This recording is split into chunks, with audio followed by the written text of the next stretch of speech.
Bonsoir mesdames, messieurs, bienvenue à cette édition d'information. Voici le sommaire. Le député Eustache Akpovi, désigné pour siéger à la Haute Cour de justice, a prêté serment ce mardi au Palais de la Marina devant le chef de l'État et d'autres présidents d'institutions. Les précisions dans cette édition.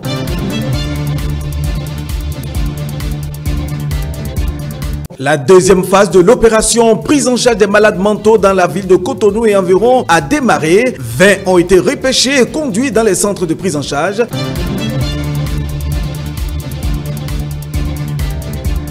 Et puis rencontre ce mercredi entre Francisco d'Almeida, expert en politique culturelle, et les acteurs. Il s'agit de restructurer l'univers culturel béninois et élaborer des projets de financement extérieur pour une meilleure valorisation de la culture béninoise. Voilà pour les titres, les détails tout de suite avec Brunel Mérine Adéossi.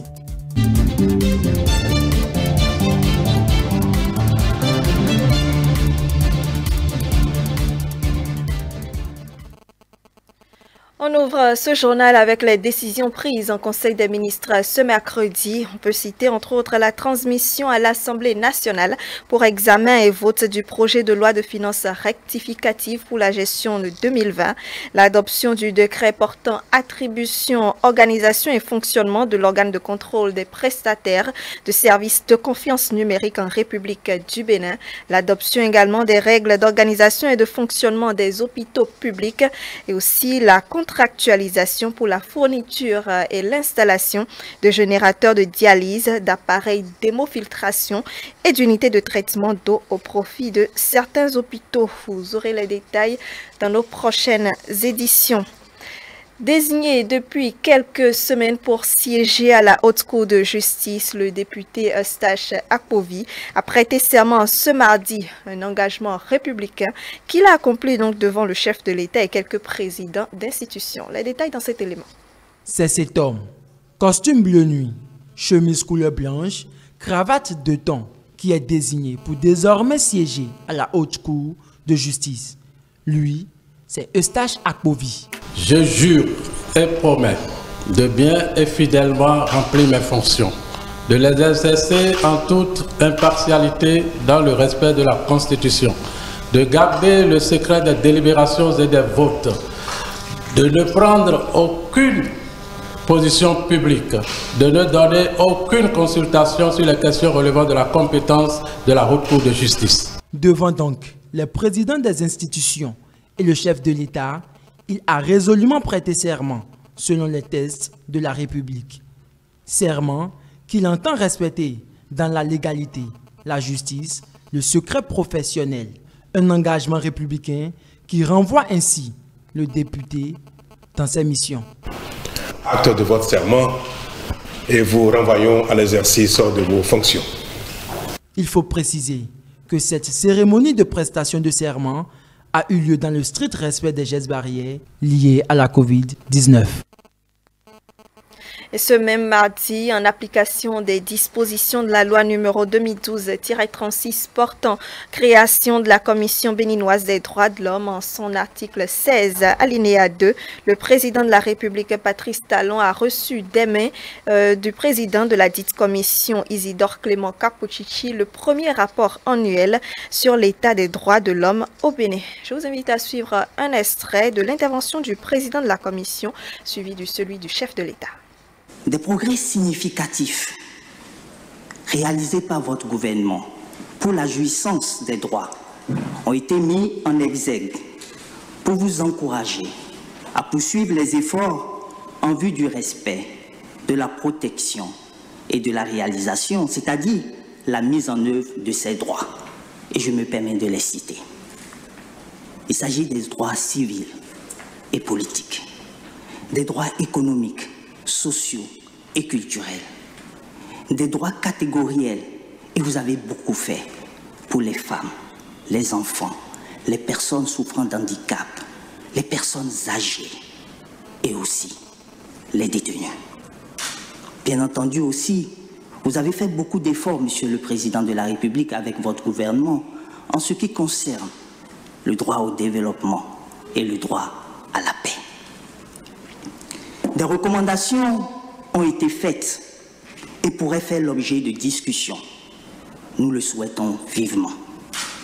Excellence, Monsieur le Président de la République, la grandeur de notre pays exige un travail acharné de toutes ses filles et ses fils.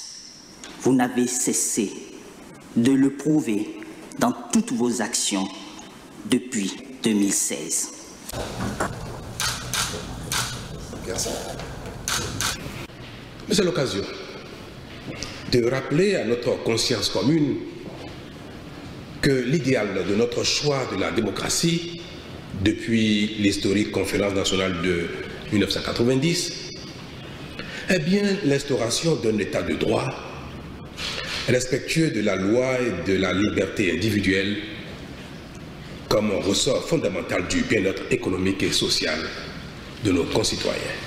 Paradoxalement, l'élan démocratique et l'adhésion populaire se trouvent faussés par notre pratique quotidienne qui se traduit par une forme de galvaudage des principes, lequel aboutit malheureusement à une perversion du système. Il est clair qu'à vouloir persévérer dans cette voie, l'idéal démocratique ne sera jamais atteint. Le rôle de l'État dans un tel contexte n'est donc pas seulement d'amplifier les actions de développement, mais également d'assurer dans l'égalité le respect de la loi et de l'autorité de l'État. C'est dire, Monsieur le Président, que l'État ne saurait se complaire dans le laxisme, mais bien au contraire, réprimer à bon escient ceux qui mettent à mal l'État de droit et les principes démocratiques, qu'ils soient civils ou en uniforme.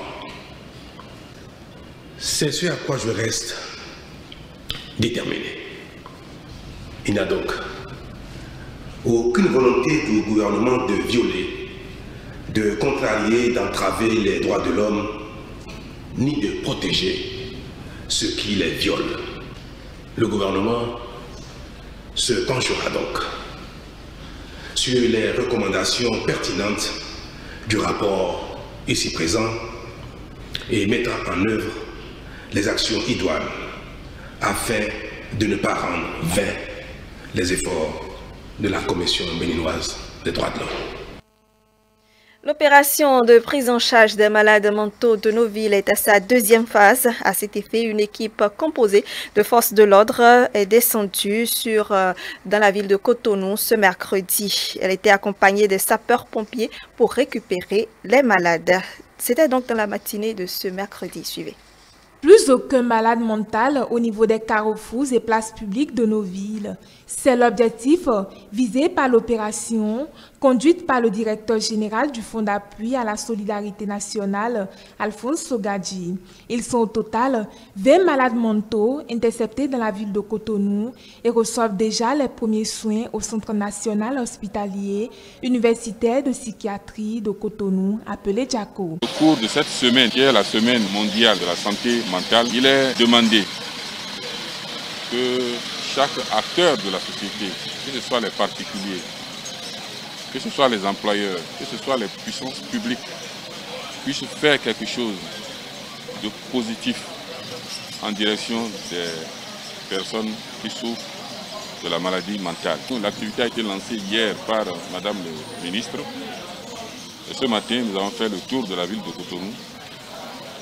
Et l'opération nous a permis d'intercepter 20 malades mentaux. Et vous voyez avec moi que déjà à l'hôpital de JACO, les premiers soins ont démarré. Soins médicaux, corporels, alimentaires, psychiatriques et même la réinsertion professionnelle et sociale sont l'ensemble des traitements dont bénéficieront les malades au centre JACO. Le professeur Magloire Dangbo s'engage avec son équipe à bien prendre soin d'eux. Nous espérons très vivement que l'occupera de tous les cas pour qu'ils retrouvent leur dignité, pour qu'ils deviennent des personnes comme vous et nous, que l'on pourra, n'est-ce pas, introduire, réinsérer dans leur milieu professionnel. Nous nous sommes déjà apprêtés, organisés pour que les soins commencent immédiatement. Vous voyez, ils sont en train d'être mis au propre entièrement. Après cela, les premiers soins vont être administrés et ils vont regagner leur chambre. Donc des lits sont réservés pour eux et la prise en charge commence. Et nous espérons que d'ici quelques semaines, quelques mois, si vous revenez dans ce même hôpital, vous allez les méconnaître. Nous allons faire le maximum pour les soigner. Nous allons les traiter. Il invite cependant les autorités à divers niveaux à leur donner un coup de main dans la prise en charge des malades. Le seul problème, c'est qu'il y a des maladies mentales dont le traitement dure longtemps.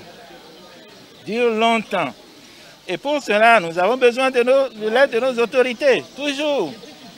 Par exemple, c'est des personnes qui ont besoin de figurer pleinement dans le RALIP, qui doivent avoir vraiment des soins, l'accompagnement financier, social nécessaire sur la longue durée. L'opération de prise en charge des malades mentaux est à sa deuxième phase. La première avait été lancée le jeudi 28 novembre 2019 par la ministre des Affaires sociales et de la microfinance, Véronique Toyin-Fordé. Autre chose dans cette édition, Francisco d'Almeida, expert en politique culturelle, a été invité par les autorités en charge de la culture pour partager ses expériences avec les acteurs du domaine. Objectif, restructurer l'univers culturel plutôt et procéder donc à l'élaboration des projets de financement extérieur pour une meilleure valorisation de la culture béninoise. La rencontre s'est tenue ce mercredi à Cotonou. Reportage. Suite aux différentes réformes introduites dans le secteur de la culture au Bénin par les autorités, les acteurs majeurs se donnent la main pour réorganiser l'univers culturel et envisager sa professionnalisation. Ils se sont réunis pour analyser la situation et baliser le terrain afin de solliciter des financements extérieurs pour un accompagnement des projets artistiques. Dans la vision donc de professionnaliser le secteur, vous n'êtes pas sans savoir que au niveau de notre secteur de la culture, les questions de positionner désormais l'artiste comme un acteur de développement, donc un créateur de richesse. Cela va sans dire qu'il devient du coup un entrepreneur. Cela nécessite donc des moyens techniques et financiers. Cela nécessite un savoir-faire, une connaissance. C'est pour cela que nous avons estimé qu'il serait indiqué que nous puissions échanger avec l'expert, qu'il puisse nous dire, partager avec nous ses expériences et que nous puissions aussi lui dire ce que nous envisageons et peut-être qu'ensemble on trouverait la meilleure formule pour que désormais notre secteur, celui de la culture, puisse bénéficier aussi à l'instar donc du secteur des autres pays de la sous-région, que nous puissions bénéficier des financements de l'extérieur.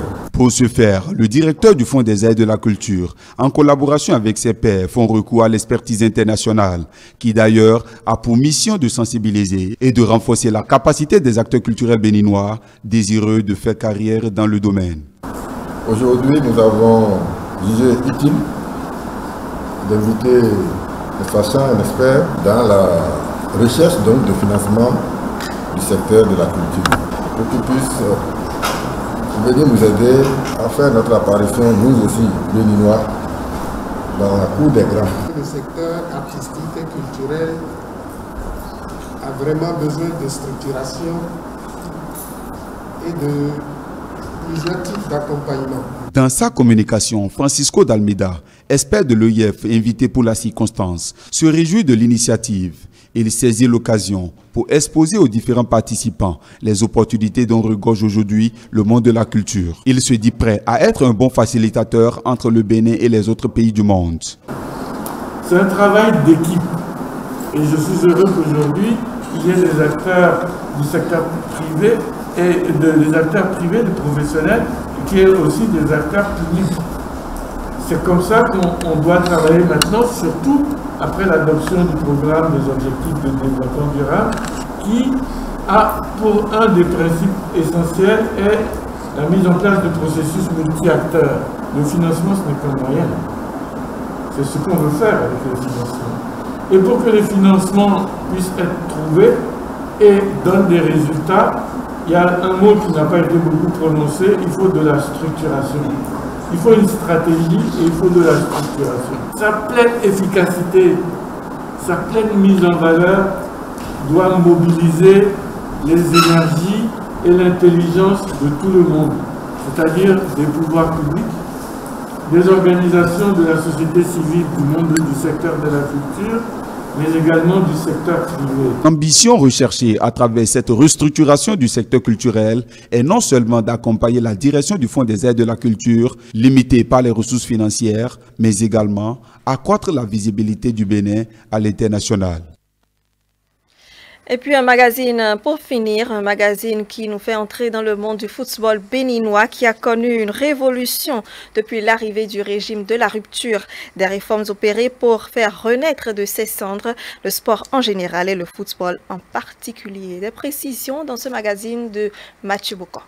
Des actions prometteuses depuis 2016 dans le domaine sportif dont l'ambition a été très vite concrétisée grâce aux réformes enclenchées par le gouvernement de la rupture. Avec le régime de la rupture, on a observé un effort louable en ce qui concerne l'amélioration des subventions aux fédérations sportives. Un effort louable en ce qui concerne le moment de distribution de ces subventions, même si la satisfaction n'est pas encore totale. Et nous avons constaté avec l'avènement de Romeki à la tête du ministère en charge des sports, qu'un gros effort a été fait après l'année 2016, qui a été une année difficile, compliquée. En 2017, les subventions sont arrivées au mois d'avril. On a dit bravo, parce que déjà, au mois d'avril, il y a un léger mieux par rapport à ce qui se faisait. Le ministre actuel des Sports a un travail très important. J'ai envie de dire un travail titanesque, un travail herculien au niveau donc de ce département ministériel. Dans presque toutes les disciplines sportives, les mêmes chances sont accordées aux différentes fédérations ou associations avec quelques signaux visibles. On peut dire que de mieux en mieux, le sport béninois est moins secoué par les crises. Le chef de l'État s'est impliqué dedans, d'abord en impliquant son ministre, Oswald Romeki, puis en venant à la rescousse, ce qui a abouti à la paix des braves entre griffes, qui a eu lieu au palais de la République, en présence du chef de l'État et sous sa responsabilité.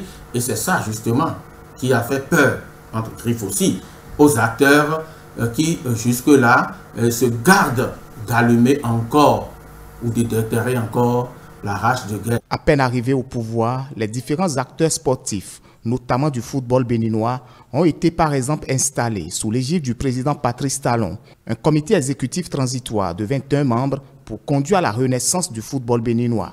Grâce au dynamisme, à l'esprit d'ouverture et au sens d'écoute de toute la chaîne, l'espoir renaît dans les cœurs, avec même pour conséquence positive la levée de la suspension de la FIFA. Aussi peut-on noter l'exploit des écureuils à la Coupe d'Afrique des Nations en 2019, sans oublier les résultats probants enregistrés dans d'autres disciplines. Il y a eu beaucoup moins de bruit au niveau du football. On a vu les résultats à la dernière Coupe d'Afrique des Nations. S'il y avait encore la crise, ce qui s'était passé en 2010 aurait pu nous arriver. Le Bénin a pu se comporter, en tout cas on est allé en quart de finale. On se rappelle de ce 5 juillet 2019, c'était une fête nationale, j'ai envie de dire, lorsque on s'était qualifié pour les quarts de finale devant le Maroc. Je crois que quelque part, les résultats viennent quelque part de ce qu'il y a la paix dans la maison. Au quotidien, des stratégies se peaufinent pour atteindre des objectifs fixés par le gouvernement à travers son programme d'action qui prend en compte le domaine du sport. Je crois quand même que le ministre, tout récemment, a fait quelques sorties et il est allé expliquer le bien fondé de sa pensée aux entrepreneurs et puis aux patrons de clubs. L'essentiel est que ces derniers comprennent un peu les bien fondés de tout ça pour que désormais au Bénin, les joueurs puissent mieux vivre, s'épanouir du football et qu'au terme, nous puissions avoir des stars bien révélés et d'ici 2023-2026 pour qu'on parle davantage du Bénin dans ce qui est donc de cette discipline sportive-là. En effet, le 31 août 2020, de grands projets sportifs ont été présentés encore aux acteurs impliqués par le ministre des Sports, Osvaldo Meki. L'objectif visé est qu'il sera institué au Bénin que l'ensemble des clubs qui participent au championnat professionnel soient des clubs professionnels et appartiennent à des personnes morales ou commerciales. Cette réforme est faite dans le but de sécuriser d'abord la rémunération des joueurs et des encadreurs, d'augmenter le niveau d'intensité de nos différents championnats et enfin d'établir, d'instaurer dans notre pays le business du sport. Parce qu'aujourd'hui, les entreprises que nous avons rencontrées sont invitées à créer des sociétés sportives qui ensuite vont, à travers des conventions, opérer la partie professionnelle des associations qui, elles, continuent d'appartenir à leurs différents membres fondateurs. C'est donc dire que le Bénin entend restructurer son championnat, une réforme importante qui permet de prendre un pas important sur l'avenir, surtout de faire du Bénin une nation sportive qui respecte les règles en la matière. Le sport va connaître un pas important, le sport va connaître plus de rayonnement. Vous savez que l'État béninois, sous la conduite du président Talon, a commencé à faire beaucoup de choses pour améliorer les conditions et qu'aujourd'hui, le gouvernement est résolument engagé pour continuer à faire les choses de sorte à faire du Bénin un modèle en matière sportive. Ça permettra aux jeunes vraiment d'aller vers cette discipline et de travailler à pouvoir révéler, j'ai envie de dire, le football ou le sport au Bénin.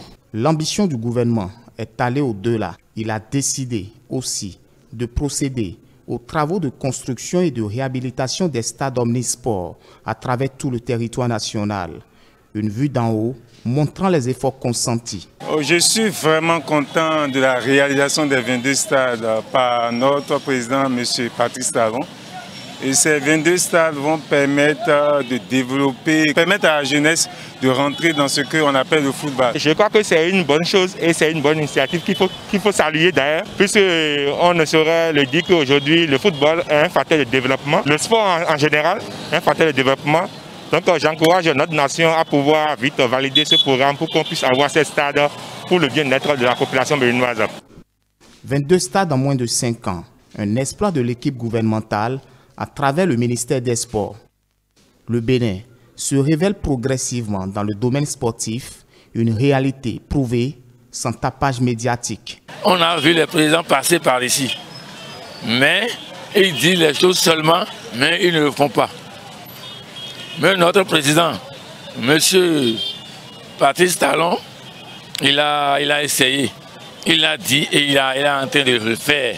Et moi, je l'apprécie. Des stades modernes, respectant les normes internationales, l'aménagement d'air en gazon synthétique, en dit long, avec tout le dispositif d'éclairage mis à contribution. Mes attentes sont en train d'être comblées par le gouvernement qui est en place.